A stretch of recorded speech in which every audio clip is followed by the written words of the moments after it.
Okay, so we're going to talk about 4D. We're integrating from a derivative. And this is just the property where I've shown you before, where if we have k times f of x, we can pull that k out the front of the integral.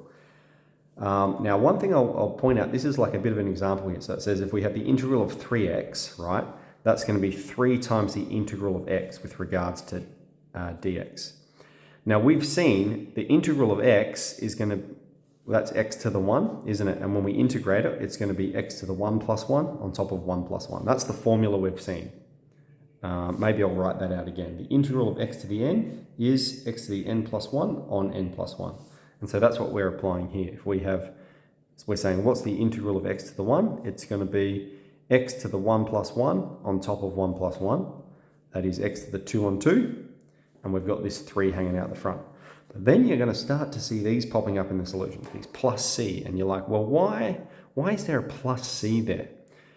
And the reason is, right, if you remember what we're doing in integration is we're basically doing backwards calculus, backwards differentiation.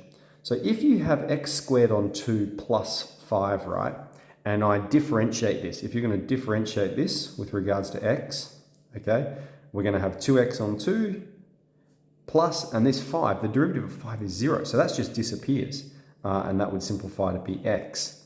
Now, the problem is if you just integrate x, right, you're just going to get this x squared on 2. You're not going to have this 5. And so what we need to do with all of our answers, whenever we integrate from now on, okay, from now on is going to be the expectation, you put plus c to account for any constant that could have been there that we're not aware of, okay?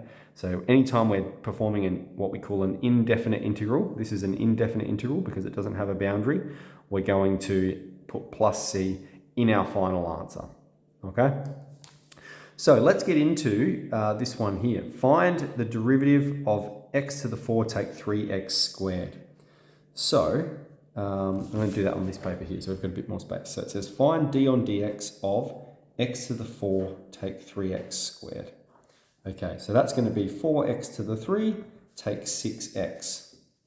All right? And then the question says, hence find the integral of 4x to the 3 take 6x.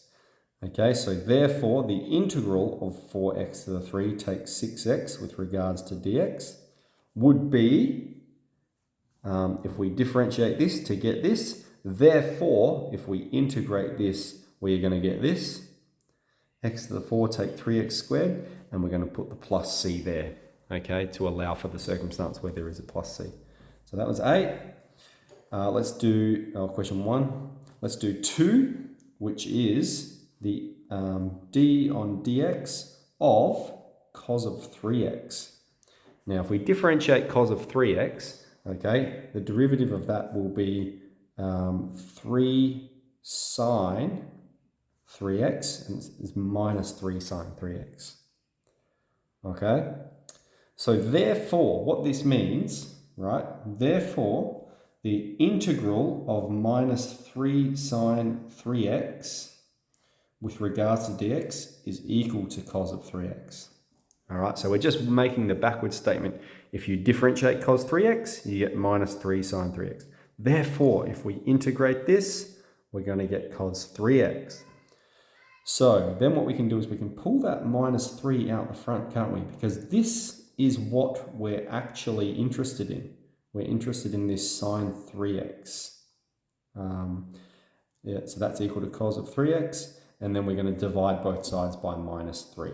So therefore the integral of sine 3x with regards to dx is equal to minus 1 on 3 cos of 3x. And then plus c, okay? If we're performing an integral, we need to have that plus c at the end there for some constant that could be there. Okay, so they're the first two. Let's look at the third one, which is we've got find d on dx of x squared take 3x to the power of 4.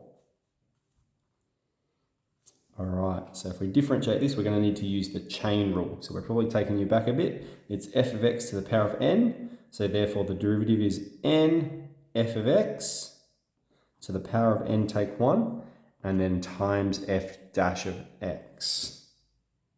Okay, that's all fine. Now they're saying, so let's make an integral statement with this information. What this means is the integral of 4 times x squared take 3x to the power of 3 times 2x take 3 with regards to x. Okay, we differentiate that, we get that. Therefore, if we integrate this part here, we're going to end up with x squared take 3x to the power of 4. Okay. Now let's look at what's the question asking for exactly. It's asking for the integral of 2x take 3. Okay, we've got that part there. Times x squared take 3x to the power of 3. We've got that part there. The only difference is there's no 4. Okay, so we're going to bring that 4 out the front.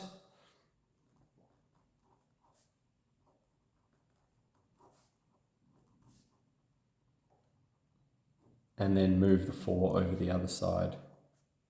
And I'll write it the way that they have. Order of multiplication is not significant.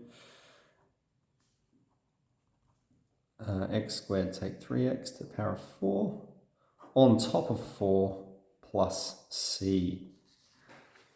Very good. So that's how we're going to crank through 4D. A lot of it involves differentiating, okay? And then you just make the opposite integral statement. All right, if we differentiate this, we get this. Therefore, if we integrate this, that's this statement here, we're going to get what we differentiated to begin with. And don't forget your plus c's.